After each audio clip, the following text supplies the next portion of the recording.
Andi Graham, that's you. Uh, I am so excited to have you here and to talk about just you and Big C and how we met and the Bureau and all the things. Yeah. Uh, I was right when I went back to double check that we first met at Captiva. Yeah. And I tell you the thing that was crazy to me, because you're a Floridian, I think. I know you're born in St. Pete for a long time. Were you born in St. Pete? No, I'm actually from Wisconsin. I grew up There in you go. Wisconsin, went to college in Minnesota, and then decided to see how the rest of the world lives. So I And had the known rest of the the world frozen lived in tundra. St. Pete? Well, I had known the frozen tundra, so I thought, well, let me see what living in paradise, summer all year round is like. I'm pretty familiar with winter, so There you go. But so we I meet got in my fill. Captiva. You knew Florida, I knew Florida, of Hmm. all these other shop owners coming in, and Captiva's kind of a weird place. Very So, weird. and that I'm going to convince everybody not to come to a Bureau event when I start saying we were like so young compared to the people that were there. Do you remember how old that place was? Yeah, and it was remember it was a terribly like cold and blustery weekend. Oh, So all these folks had flown in from all over the country and it was yeah, like for Florida. 60 and raining and it was like Yeah. so miserable. But it Oh, was one of those things. I remember, I think it was like the fourth owner camp, and it was kind of getting to this place where people were starting to really connect and understand. And there were some people, like I had been to all of them, so I was like so excited to meet new people, and that's where we met. And well, I mean, you spoke at the first owner summit. You came back to New Orleans. You were at the first women's leadership camp. I know you've gone to other things. So yep. first of all, just thank you for that support, Yeah. and being such an active part of the community. But I want to learn more, because even though I've known you for a while, I don't really know. Like when Yeah. you were coming out of high school, what were you thinking? Like, what were you thinking you were going to do?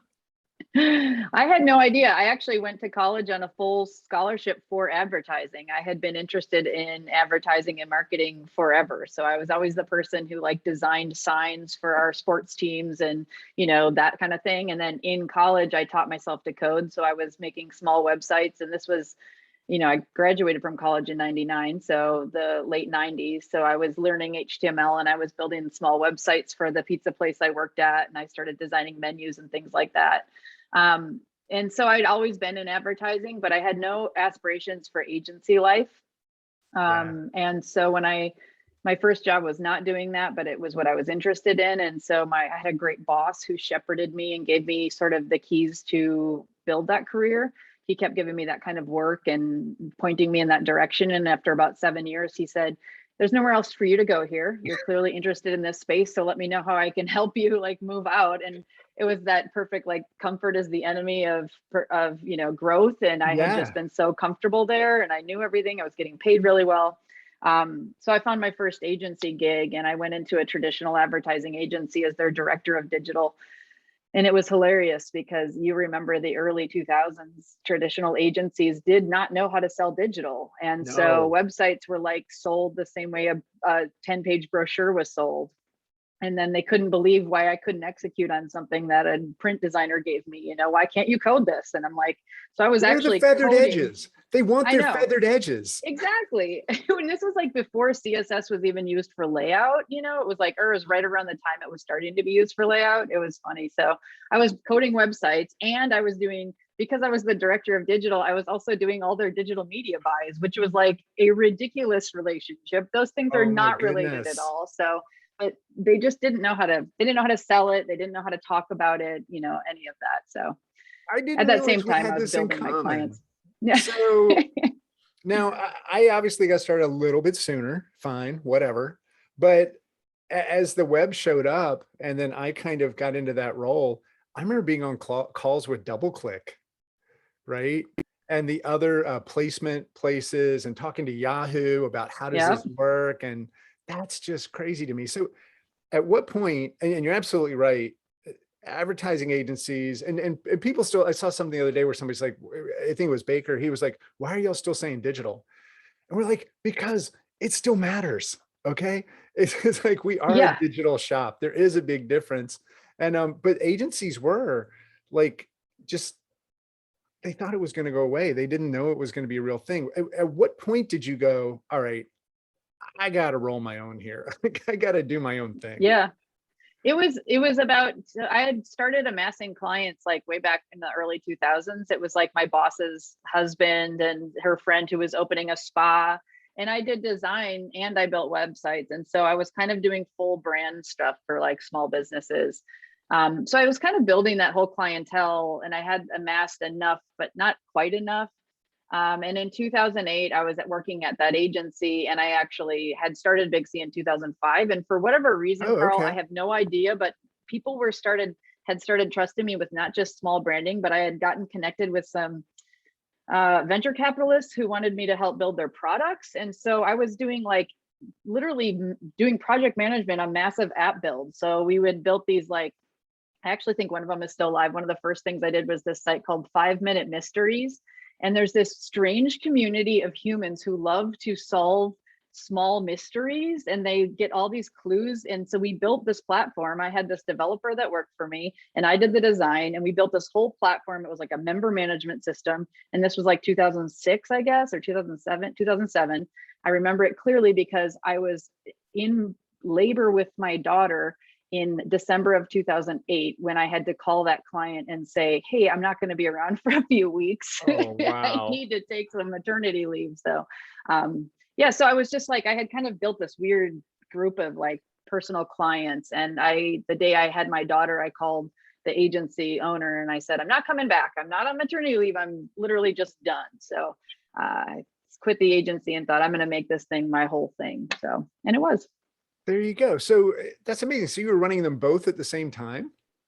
Or you were Yeah, it's working sort of a and you're weird. running it and I was working, I was running Big C, probably doing, maybe like 30K income a year. So like okay. supplementing my salary, like nothing major. But the the other piece of this is I was doing my master's degree at the same time. So Okay. I had convinced the agency owner to let me go part-time so that I could finish my master's thesis. And I was also pregnant, and then I was also building my freelance clientele. So like these things all sort of snowballed. And what was nice is I did all my thesis research on my clients that I had. So like they all It kind of all worked snowballed and worked together. together. So yeah. Okay. Yep. So you're doing that and you say 30,000 supplemental, but at that age, that's pretty awesome. And But it still wasn't enough to live on. So that was no, like no, no, my no, no, big, no. like, how am I going to like get rid of my even part-time at that time, agency, solid salary, health insurance, all that stuff. Oh, there you My go. husband's a teacher. So let me throw in this level of difficulty for you. The level So, of difficulty was, we can live on his salary. Sure, we can do that. So, so yeah. you've got a child, you leave the agency, Big C is it. How does it go for the first few years?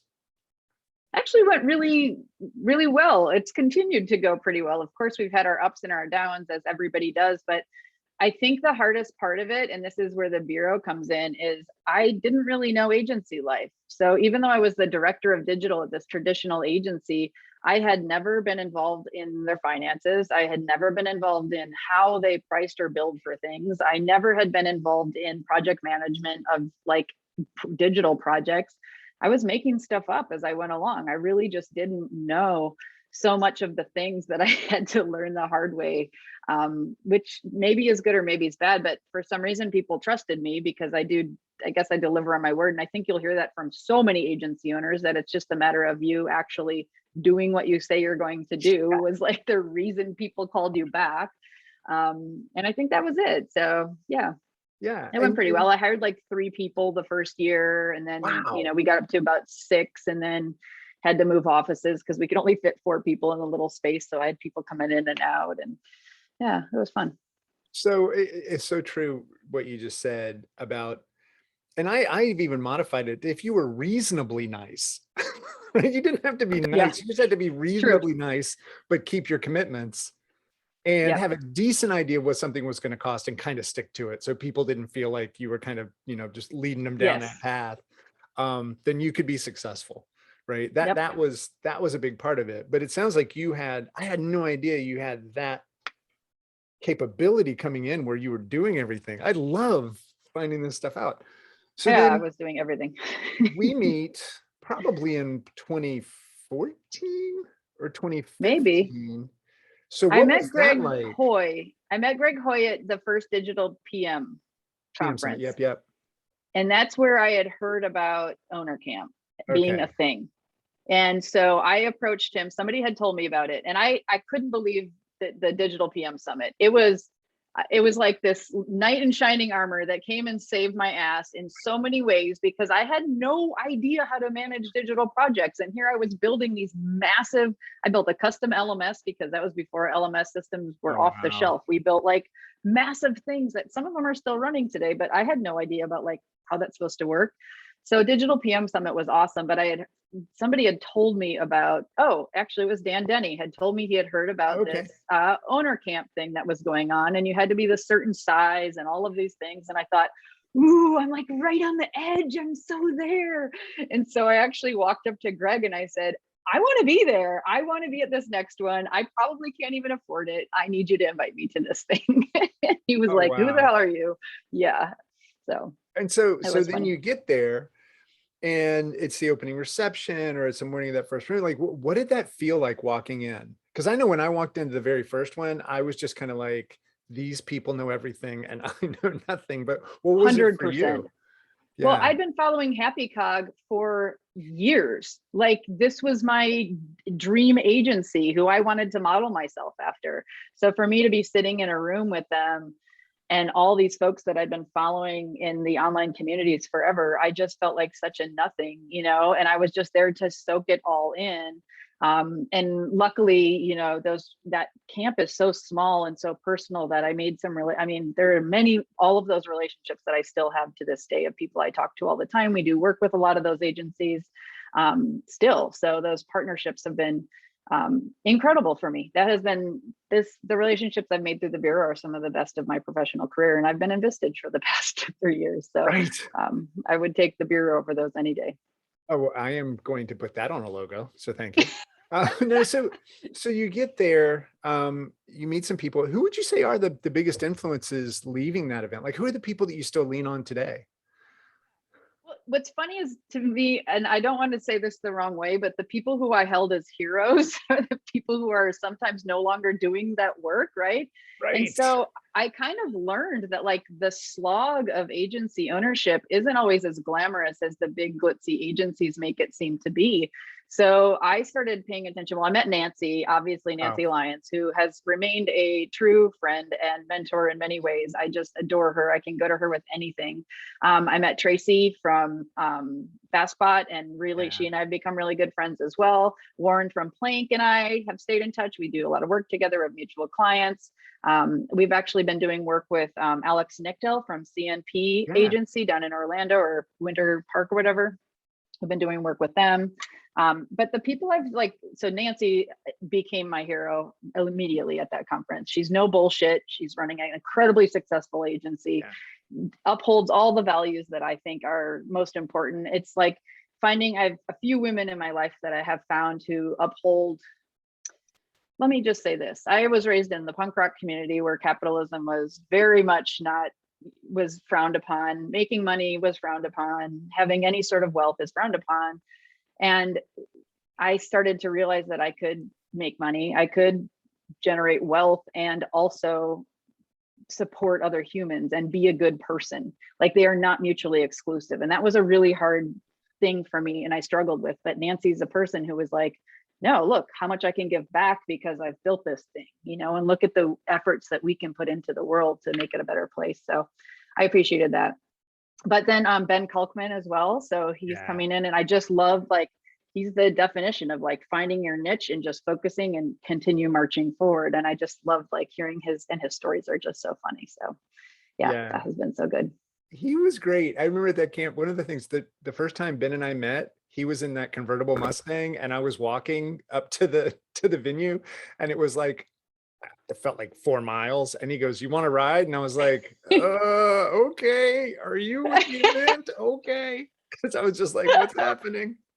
But that was one of those things, right? We like everybody just becomes such great friends. And I appreciate especially Nancy. I'm excited. She's gonna be at Owner Summit and we're doing like this behind the scenes kind of interview to find I out saw that. Yeah. what were those challenges? Like what were the things you overcame? So I'm super excited to see her there. Speaking of challenges, like how long have you been going now? 16 years. 2005, I actually There you incorporated go. Big C as a name. It's been 2008 was when it became like my full-time only source of income. But Yeah. So, yeah, it's been a while. over those 16 years, there's obviously been challenges, there have been struggles. What are some of the biggest lessons you've learned to overcome those challenges? Yeah. Number one is you can actually bill your clients a lot more than you think you can, and you should. You mentioned earlier, like the kind of like just not you tell them what it's going to cost and then you do it for that price. But that's really hard in what we do, because when we're doing something new, we're building something we've never done before. You don't know that it's not your fault. And I don't know if that's just we actually talked about this at that owner camp. It was such a nice thing for me. We actually realized like a lot of the women felt more strongly about like, we're far undervaluing what we're doing, and we're having a really hard time having those hard conversations about money. Like, we've fucked up and we went over, or I'm sorry if I can't swear, No, no, but you we did a screwed really good up. job of it. Yeah, it's that like finding that bravery to sort of come to the table and say, listen, we've never done this before. We thought it was going to take this long, but it's going to take this long. For some reason, I had that riding on my shoulders, which led to ridiculous cash flow issues. Like, I Yeah. always knew something was coming. Money to me, I've never, like, I don't hold it dear. I am very much water, money is water. It comes, it flows, it goes Yep, in and yep. out.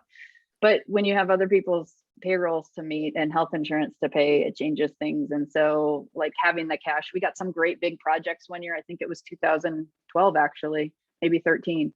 Great big projects, but they were paying on milestone billing, and I like couldn't make payroll a couple of times. I had to ask people, can you take a check and not cash it for a week, because this check won't come in until, so just those kinds of things, which I'm so happy to be past. Just so Yeah. happy to be past. Well, and that's the thing. So now, I mean, from the outside, what I see is that you're making choices on acquisitions, and you're making Hmm. choices on your personal life, like where you want to live now. And I'm Yep. very happy and jealous of you for the Asheville, North Carolina move. So Thanks. congratulations. Yeah. Um, what is that like? Like, can early Andi, would she have understood what now Andi is going through with looking to acquire companies and do stuff like that? No. And it's funny because when you talk about like goal setting, this was my goal, was just to have this freedom and this comfort, right? And I'm not making a fortune. I am making a very comfortable living, and I'm living a life of freedom, and that's what I'm choosing, right? I'd rather have, we have, if you looked at our roster, and we're working with an accounting right now who's like, why do you have so many non-billable employees? I'm like, because I don't want to do all that work. I'm not interested in it, right? Like, I want somebody else to do the onboarding and offboarding and, do with office management and stuff. Like, it's not that I can't, it's that I choose not to. And so that's been like the biggest gift to me, is recognizing my quality of life is not about the money, it's about the freedom. I can travel, I can do all these things. So we are having a killer year, and 2020 treated us very well, especially because we do digital marketing. So we have a lot of clients who shifted budgets. We only had 2 that sort of had to take some time off, and they're back in action now. So it's been really good for us. Oh, that's great. Well, so to kind of wrap this up, if you weren't Andi with Big C, right? And obviously there's a lot more to you than just a company, but what would you spend your time doing I if don't know this that there wasn't a is, thing? Carl. I don't have anything else. I don't either. This is it. Like, this is what I do. And people ask it. We get offers for acquisition all the time. And then they're like, well, how do you see yourself? What would you do if you had, this millions of dollars to go? And I'm like, I'd probably be consulting and doing exactly what I'm doing right now, like I have no idea. So I would flounder for a while and then go, I've got to start something. Exactly. I would have to start something, but it's been nice having that gift of time. We've been able to, we bought into a cafe. So I'm like partial owner of a cafe. We've been like, the acquisitions are sort of another challenge of like, how are we going to, operationalize all of this? Just a lot of fun little projects like that. But I'd always be starting something, always. Yeah, I can only imagine. Well, Andi, thank you so much for being on this today. And Yeah. also just thank you for your friendship. And if you Thanks, know this Carl. or not, and I think you do, you are an influencer in the Bureau community.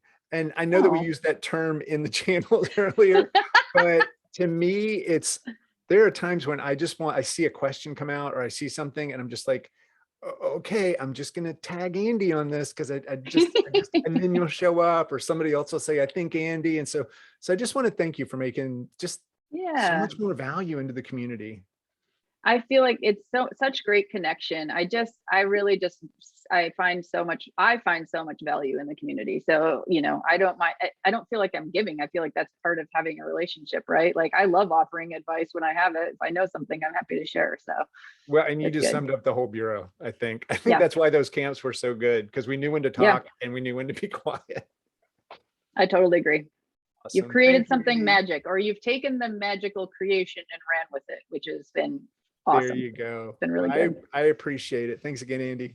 Yeah. Thank you, Carl.